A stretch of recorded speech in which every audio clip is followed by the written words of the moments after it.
नमस्ते दोस्तों, welcome to our channel. मैं हूं आफ्ताबी आलम। 27 जनवरी को हम लोग चर्चा किया था कैसे इंडिया ने यूरोपियन यूनियन का 27 कंट्रीज के साथ फ्री ट्रेड का जो एग्रीमेंट है वो कर लिया था सक्सेसफुली। और हम लोग को ये भी पता है कुछ दिन पहले कनाडा अमेरिका का जो थ्रेट था उसको इग्नोर करके चाइना के साथ वो ट्रेड एग्रीमेंट किया है। उसमें चाइना के साथ कनाडा का जो इंपोर्ट एक्सपोर्ट का जो ट्रेड का काम है वो आपका आसान हो गया। उसके बाद हाल फिलहाल में हम लोग को खबर आ रहा है अब कनाडा भी यूरोपियन यूनियन की तरह इंडिया के साथ ट्रेड एग्रीमेंट साइन करने वाला है। इसी विषय में आज हम लोग चर्चा करने वाले हैं। मेरे साथ है मेरा काबिल दोस्त अतनुदा। तो अतनुदा, क्या है ये मामला? अब तब एक एक करके दुनिया का जो मतलब ग्लोबल जो ऑर्डर है वो पूरा चेंज हो रहा है। ठीक है, जियोपॉलिटिक्स में बहुत सारे मूवमेंट हो रहे हैं और बहुत फास्ट हो रहा है, जिसमें हम लोग कल ही डिस्कस कर रहे थे जो मदर ऑफ ऑल एग्रीमेंट, जिसमें यूरोपियन यूनियन के 27 कंट्रीज एक साथ इंडिया के साथ फ्री ट्रेड एग्रीमेंट किया है। अभी जो है ये सेम स्टेज पे, मतलब जैसे यूरोपियन यूनियन का जो सोच है उसी तरह सेम सोच पे अगर दूसरा कोई कंट्री है सबके सामने, वो है आपका कनाडा। मैं ऐसा क्यों बोल रहा हूँ, क्योंकि कनाडा का अभी जो मार्क कार्ने है, अब जस्टिन ट्रूडो का तो टाइम बहुत पहले ही खत्म हो गया था। जितना बिगाड़ना था उन्होंने अपने तरफ से बिगाड़ लिया है।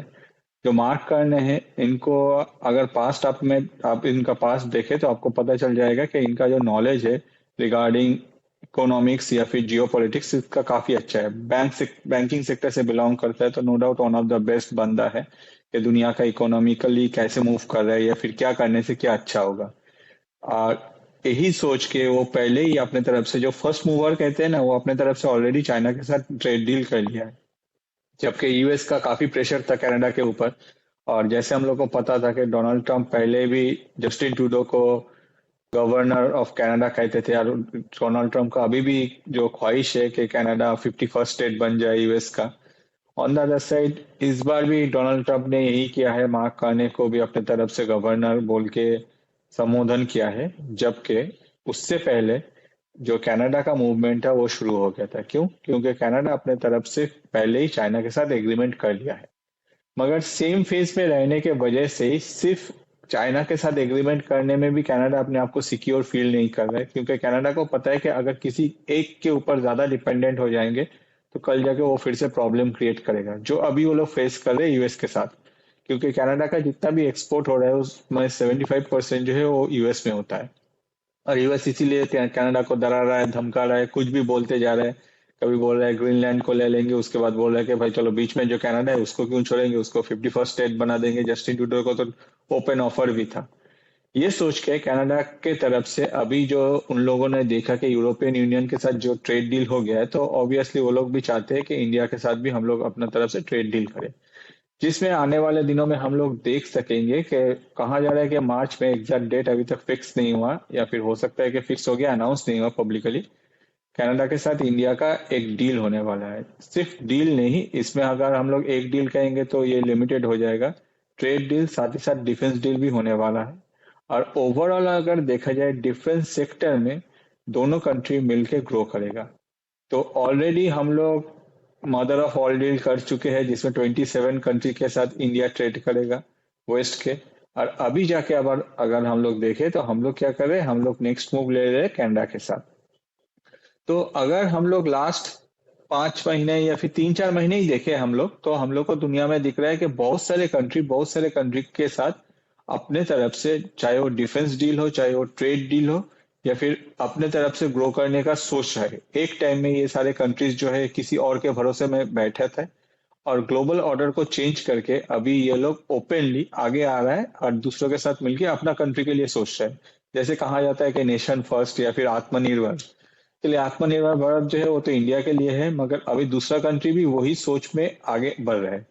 इसमें अगर हम लोग देखें, जैसे कि हम लोग के साथ कल ही यूरोपियन यूनियन का जो भी मतलब टोटल डील हुआ, अभी कनाडा भी आ रहा है। क्यों? क्योंकि कनाडा को भी पता है कि भाई सिर्फ यूएस के भरोसे बैठा रहना या फिर अपना जो रिसोर्सेस है वो यूएस उसको यूज करके सिर्फ यूएस में एक्सपोर्ट करने से मेरा कुछ नहीं होगा। कल जाके यूएस कभी भी उन लोगों का भी हालत सेम कर सकता है जो वेनेजुएला के साथ हुआ है, जो गाजा में हुआ है, या फिर जो ईरान के साथ होने वाला है।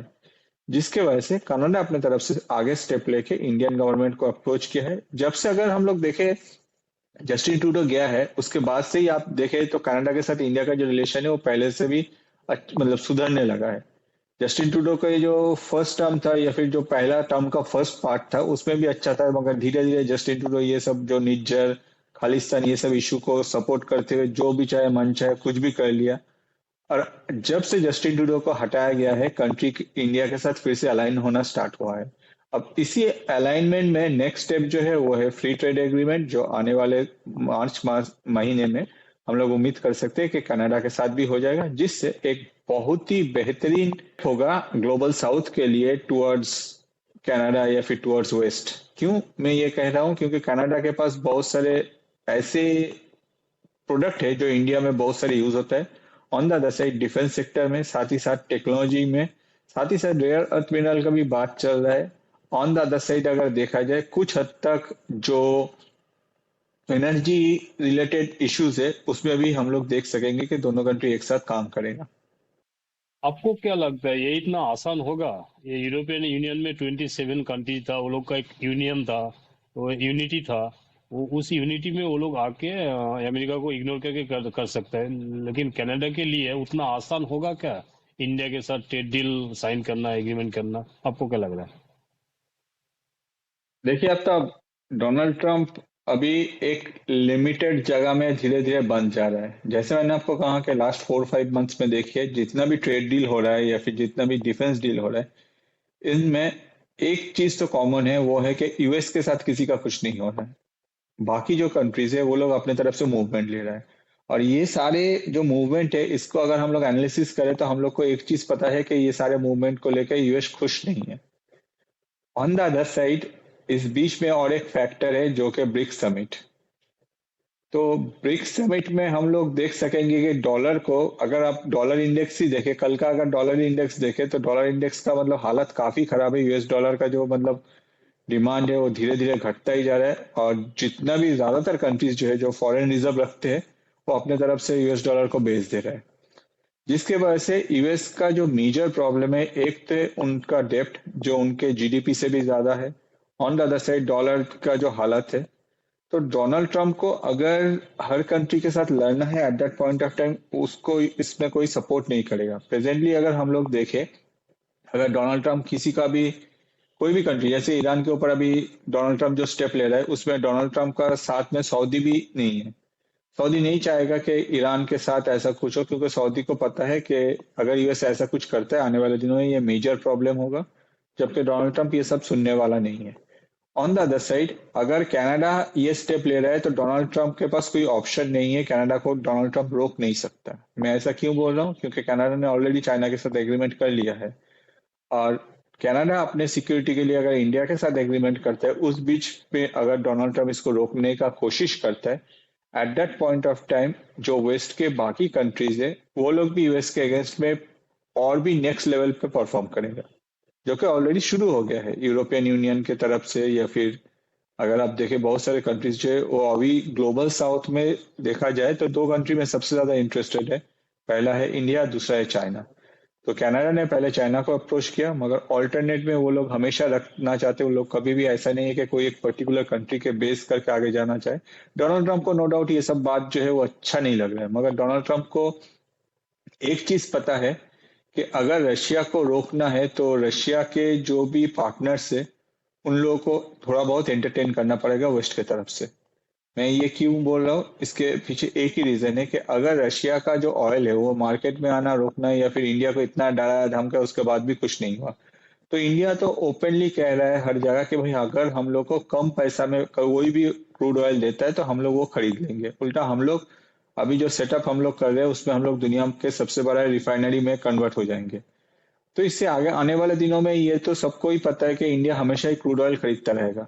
तो डोनाल्ड ट्रंप को अपने तरफ से उन्होंने कोशिश किया, डराया धमकाया, कुछ भी कर लिया, टैरिफ का जो भी जितना भी गेम है सब कुछ कर लिया, मगर इंडिया को रोक नहीं पाया।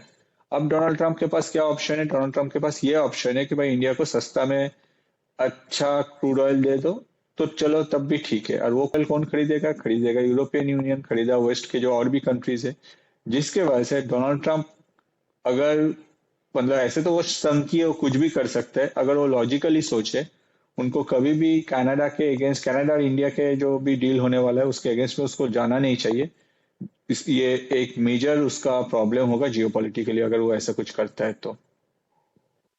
तो कहीं ना कहीं रसिया को अभी फिलहाल कुछ राहत का सांस मिल रहा है, आपको क्या लग रहा है? ये जो रसियन का ऊपर जो इतना ज्यादा सैंक्शंस लगा हुआ था, अगर यूरोपियन यूनियन के साथ, वेस्ट के साथ अमेरिका का रिलेशन खराब, जितना ज्यादा रिलेशन खराब होगा उतना फायदा क्या कहीं ना कहीं रसिया ले सकता है? आपको क्या लग रहा है? देखिए, मैं हमेशा कहता हूँ कि जियोपॉलिटिक्स में one of the major factor है कि कंट्री का जो इंटरेस्ट है या फिर कंट्री का किस में प्रॉफिट है। आज के डेट में जियोपॉलिटिक्स में कुछ भी फ्री नहीं है। हर किसी कंट्री के साथ दूसरा कंट्री का जो रिलेशन है उसके बीच में वन ऑफ द मेजर जो फैक्टर है वो है ट्रेड या फिर कंट्री का जो नेशनल इंटरेस्ट है।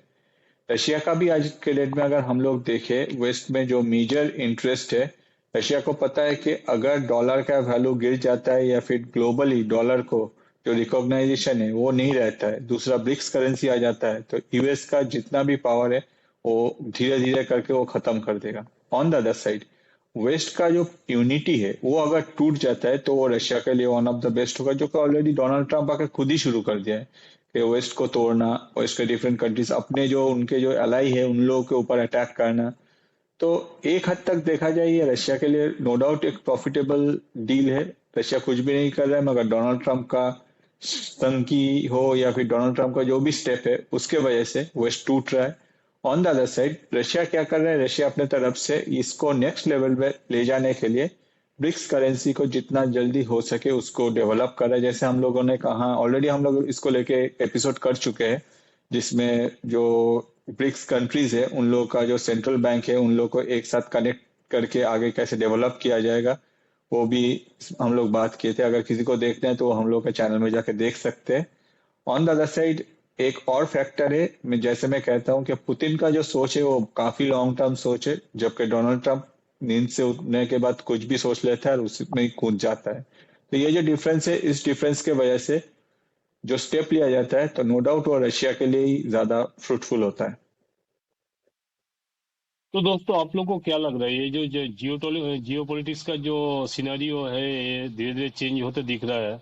और आप लोग का जो राय है कमेंट करके बताइएगा, और हम लोग का पॉडकास्ट अगर अच्छा लग रहा है तो लाइक शेयर सब्सक्राइब जरूर कीजिए। Thank you. जय हिंद। Thank you. जय हिंद आफ्ताब। Thank you.